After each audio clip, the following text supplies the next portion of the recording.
হুজুরের সাথে দেখা করতে গেছে, যে এই হুজুর আসে না কেন, কতক্ষণ ধরে বসে আছি। আরে হুজুরও মানুষ, হুজুরও অসুস্থ হয়, হুজুরেরও ফ্যামিলি আছে, হুজুরের ঘুমানো লাগে, হুজুর রোবট না। আমাদের যখন অ্যাপয়েন্টমেন্ট নেয় মেপে দেয়, হুজুর এই তো সহজ, আপনি এটা করে আসবেন, এরপরে হেলিকপ্টার রেডি, এরপরে ওইটাতে যাবেন, ওইখান থেকে হেলিকপ্টার রেডি। আমি রোবট, হুজুর কি রোবট? হুজুর তো মানুষ না। এগুলো করবেন না। ধৈর্য ধরতে শিখুন, একটু স্থির হন। স্টপ, অনেক হয়েছে। আর না, অস্থির জীবন আমরা চাই না। এই কোরআন আমাদেরকে অস্থির সময়ে স্বস্তির বাণী শোনায়, ঠিক কিনা? কিসের বাণী শোনায়? স্বস্তির বাণী। কোন সময়ে? অস্থির সময়ে স্বস্তির বাণী শোনায় কোরআন, ঠিক কিনা? এজন্য আজকের প্রথম মেসেজ হচ্ছে, কারো বাসায় গেলে পারমিশন নিতে হবে। দরজার সামনে যে আগে সালাম দিবেন 3 বার। কয়বার? অনুমতি চাইবেন, অনুমতি দিলে ঢুকবেন, অনুমতি না দিলে বের হয়ে চলে আসবেন। পারা যাবে? এজন্য রব্বুল আলামিন বলেন, ইয়া আইয়ুহাল্লাযীনা আমানু লা তাদখুলু বুয়ুতান গায়রা বুয়ুতিকুম হাত্তা তাস্তানিসু ওয়া তুসাল্লিমু আলা আহলিহা যালিকুম খায়রুল লাকুম লাআল্লাকুম তাযাক্কারুন। সুবহানাল্লাহ পড়েন। আল্লাহ ডেকে বললেন, ও ঈমানদারেরা শোনো শোনো, তোমরা যখন অন্য কারো বাড়িতে যাবে, খবরদার অনুমতি না নিয়ে, সালাম না দিয়ে ঘরে ঢুকে যেও না।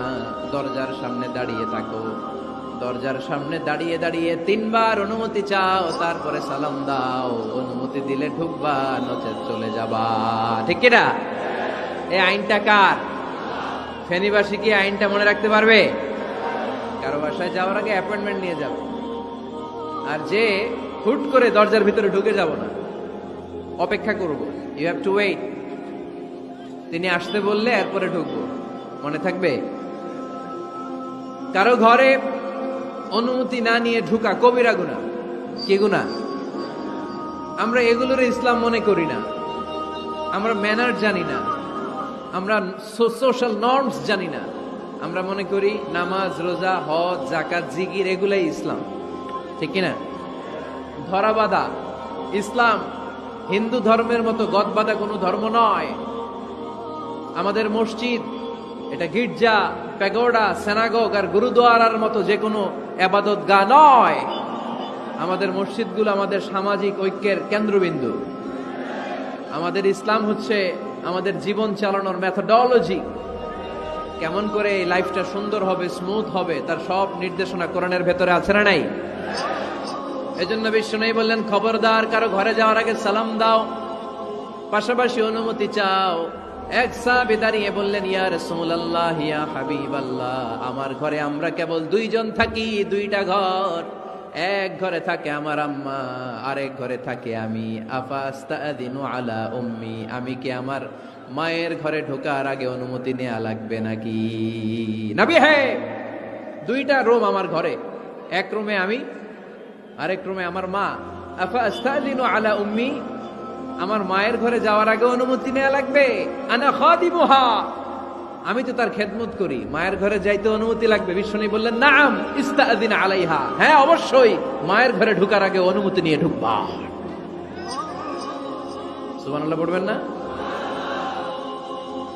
সাহাবী বললেন, ইয়া রাসূলুল্লাহ, তিনি তো আমার মা, অনুমতি লাগবে কেন? বিশ্বনবী বললেন, আতুহিব্বু আন তারাহা উরিয়ানা, জানো সাহাবী, তুমি কি তোমার মাকে উলঙ্গ দেখতে পছন্দ করো নাকি?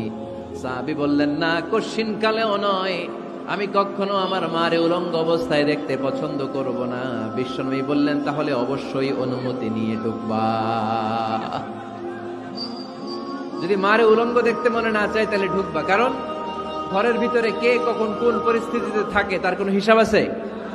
এজন্য সালাম দিবেন, নক করবেন, অনুমতি চাইবেন, তখন নিজেকে নিজে ভিতরে যারা আছে, মহিলা হোক পুরুষ হোক, সামলে নিবে, গুছিয়ে নিবে, তারপরে আপনাকে ঢুকার ব্যবস্থা করে দিবে, ঠিক কিনা?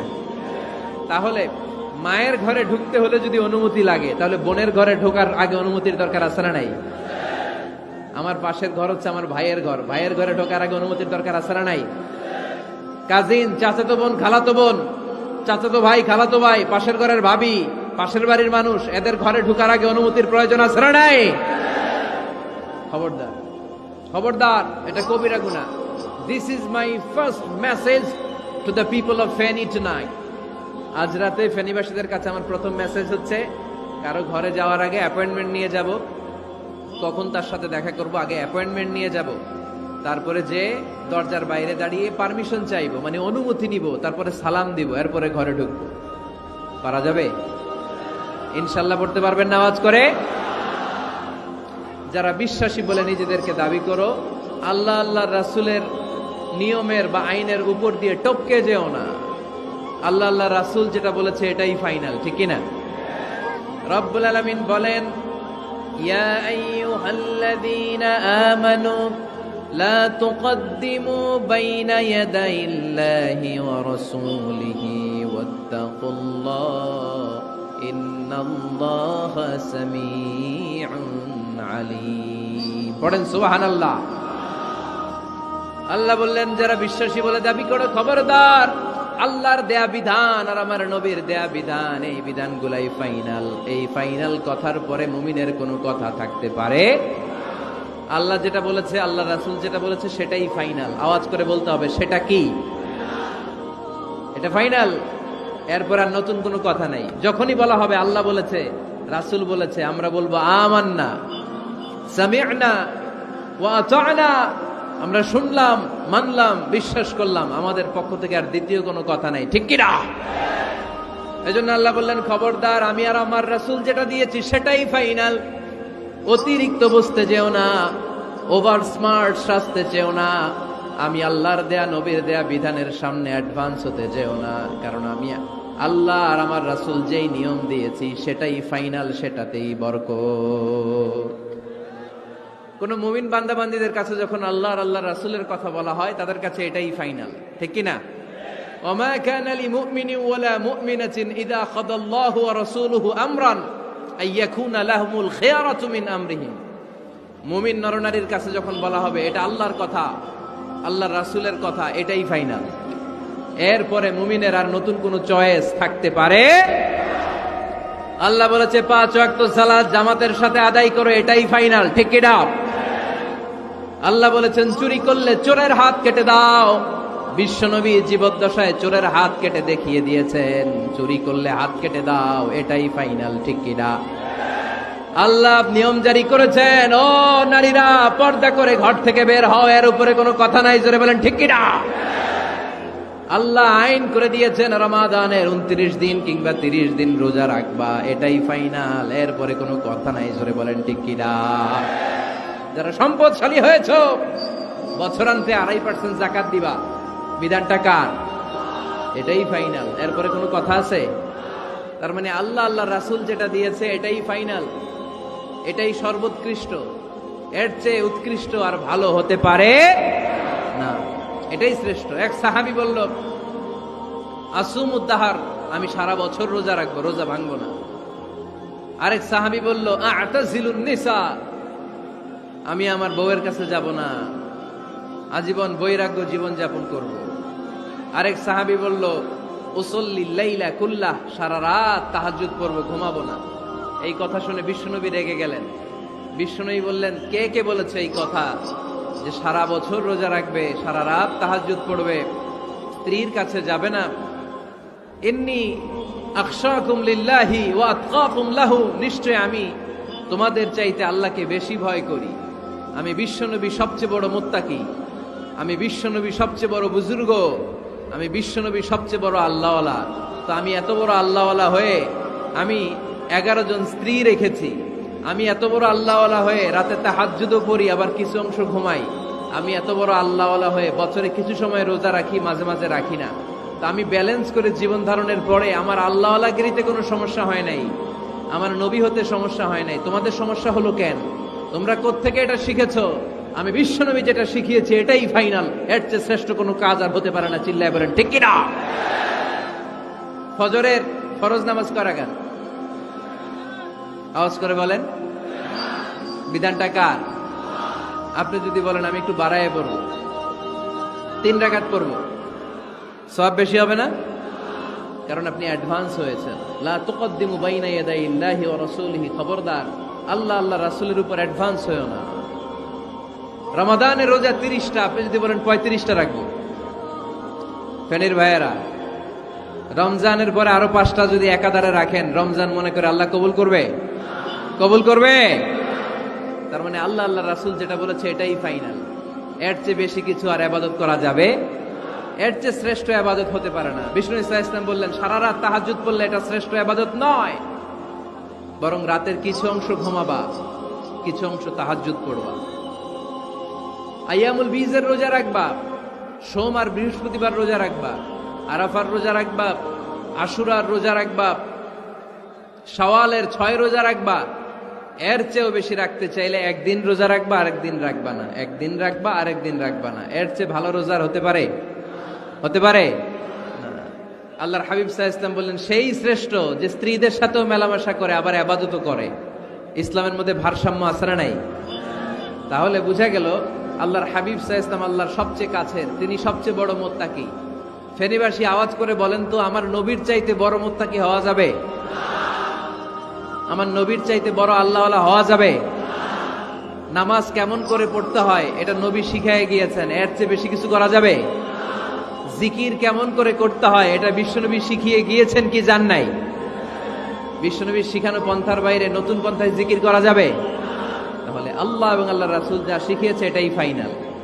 আল্লাহ আল্লাহ রাসূলের কথার উপরে আমরা দ্বিতীয় কোনো কথা বলতে চাই না। এটা হচ্ছে 1 নাম্বার গাইডলাইন। সমাজে যদি শান্তি আনতে চান এই গাইডলাইন মানতে হবে।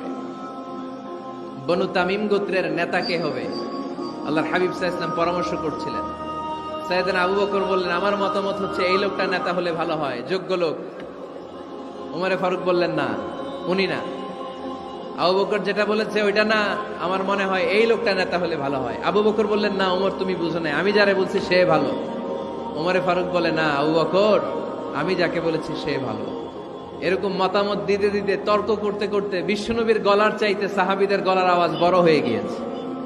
আল্লাহ এটা আরশের উপর থেকে বরদাস্ত করে নাই। আল্লাহ বলেছেন খবরদার, লা তারফাউ আসওয়াতাকুম ফাওকা সাউতিন নবী, নবীর কণ্ঠের চাইতে তোমাদের কণ্ঠ যেন উঁচু হয়ে না যায়। আমার নবীকে আমি তোমাদের বন্ধু বানিয়েছি, তোমাদের কাছে রেখেছি, তার মানে এই নয় যা মন চায় তাই নবীর সাথে আচরণ করবা, ঠিক কি না? কখনো যেন নবীর কণ্ঠের চাইতে কণ্ঠ উঁচু হয়ে না যায়। যদি নবীর গলার আওয়াজের চাইতে তোমাদের গলার আওয়াজ উঁচু হয়ে যায়, তোমাদের জীবনের সব নেক আমলগুলোকে আমি বাতিল করে দেব। আল্লাহ ধমক দিয়ে বললেন খবরদার, ইয়া আইয়ুহাল্লাযীনা আমানু লা তারফাউ আসওয়াতাকুম ফাওকা সাওতিন নবী ওয়া লা তাজহারু লাহু বিল কওলি কাজহারি বা'দিকুম লিবা'দিন আন তাহবাতা আ'মালুকুম ওয়া আনতুম লা তাশউরুন। পড়েন সুবহানাল্লাহ। আল্লাহ বললেন খবরদার, আমার নবীর কণ্ঠের চাইতে যেন তোমাদের কণ্ঠ উঁচু হয়ে না যায়। আমার হাবিবের কণ্ঠের চাইতে তোমাদের কণ্ঠ যদি উঁচু হয়ে যায় বেয়াদবি হয়ে যাবে, ফলে তোমাদের সব নেক আমল বাতিল করে দিবে কে? এই আয়াত নাজিল হওয়ার পরে সাহাবারা কেউ বিশ্বনবীর সামনে এসে বড় গলায় কথা বলে না, আস্তে আস্তে বলে। কেমনে বলে? ওমরে ফারুক এই আয়াত শুনে এত ভয় পেলেন, তিনি বিশ্বনবীর কাছে কোনো কথা নিয়ে আসলে ফিস ফিস করে বলতেন। বিশ্বনবী শুনতে পেতেন না, বলতেন এই ওমর কি বলছো, বুঝি নাই, জোরে বলো। ওমরে ফারুক সাউন্ড বাড়িয়ে জোরে বলতেন। বিশ্বনবী বলতেন এই কি বলেছো, এদিকে আসো, জোরে বলো। আমি শুনতে পাচ্ছি না ওমর, আরো জোরে বলো। ওমরে ফারুক আবার একটু সাউন্ড বাড়িয়ে আবার বলতে আরম্ভ করতেন। বিশ্বনবী বলতেন আমি শুনতে পাচ্ছি না, জোরে বলো। সুবহানাল্লাহ পড়েন। ভয় আন তাহবাতা আ'মালুকুম ওয়া আনতুম লা তাশউরুন, খবরদার, নবীর কণ্ঠের চাইতে যদি কণ্ঠ উঁচু হয়ে যায় সব নেক আমল বাতিল করে দিবে কে? আপনারা যারা হজ উমরা করেছেন, হজ আর উমরা করতে পেরেছেন কারা কারা দেখি? মাশাআল্লাহ। যারা করতে পারি নাই আমরা, আমাদেরকেও যেন আল্লাহ তাআলা তৌফিক দান করে, আমরা পড়ি আমিন। আমরা যেন কাবার চারপাশে তাওয়াফ করতে পারি, সাফা মারওয়ার জন্য সাই করতে পারি, আল্লাহর হাবিব সাল্লাল্লাহু আলাইহি ইসলামের কবরের সামনে দাঁড়িয়ে যেন আমরা সালাতু সালাম পাঠ করতে পারি। আওয়াজ করে পড়তে হবে আমিন। বিশ্বনবী সাল্লাল্লাহু আলাইহি ইসলামের কবরের উপরে এই আয়াতটা লেখা, যে আয়াত নিয়ে আমি এখন আপনাদের সামনে আলোচনা করছি। লা তারফাউ আসওয়াতাকুম ফাওকা সাওতিন নবী। দেখছেন না হাজী সাহেবরা, দেখে আসছেন না? আপনি যখন মসজিদে নববীতে নামাজ পড়বেন, আল্লাহর হাবিব সাল্লাল্লাহু আলাইহি ইসলামের কবর জিয়ারতের জন্য যখন রওনা হবেন, সর্বপ্রথম বাম দিকে পড়বে রাউদাতুম মিন রিয়াদিল জান্নাহ। এই জায়গাটা হলো দুনিয়ার বুকে জান্নাতের বাগান সমূহ থেকে একটা বাগান। আপনি হাঁটতে থাকবেন, হাঁটতে হাঁটতে রাউজাতুম মিন রিয়াদিল জান্নাহ পার হওয়ার পরে বাম দিকে পড়বে বিশ্বনবীর কবর। বিশ্বনবীর কবরের সামনে দাঁড়িয়ে কোনো উম্মত সহ্য করতে পারে নাকি? ধৈর্য ধারণ করতে পারে নাকি? আজীবন যেই নবীর কথা শুনলাম, আজীবন যেই নবীর হাদিস চর্চা করলাম, আজীবন যেই নবীর ভালোবাসা হৃদয়ের মধ্যে ধারণ করলাম, ওই নবী নাকি এই জায়গায় শোয়া, ওই নবী নাকি এখানে শুয়ে আছে, এটা কল্পনা করলে কোনো উম্মত ধৈর্য ধারণ করতে পারে? কলিজাটা ছিঁড়ে খান খান হয়ে যায়, চিৎকার দিয়ে নবীরে ডাক দিতে মনে চায়। কিন্তু আল্লাহ বলেছেন খবরদার, কবরের উপরে এই আয়াতটা লেখা, লা তারফাউ আসওয়াতাকুম ফাওকা সাওতিন নবী। খবরদার, এটা নবীর দরবার, এখানে বড় গলায় চিৎকার চেঁচামেচি করে কোনো আওয়াজ করা যায় না। চিল্লায় বলেন ঠিক কি না? এজন্য আল্লাহ বললেন লা তারফাউ আসওয়াতাকুম ফাওকা সাওতিন নবী। খবরদার, নবীর কণ্ঠের চাইতে যেন কণ্ঠ উঁচু হয়ে না যায়।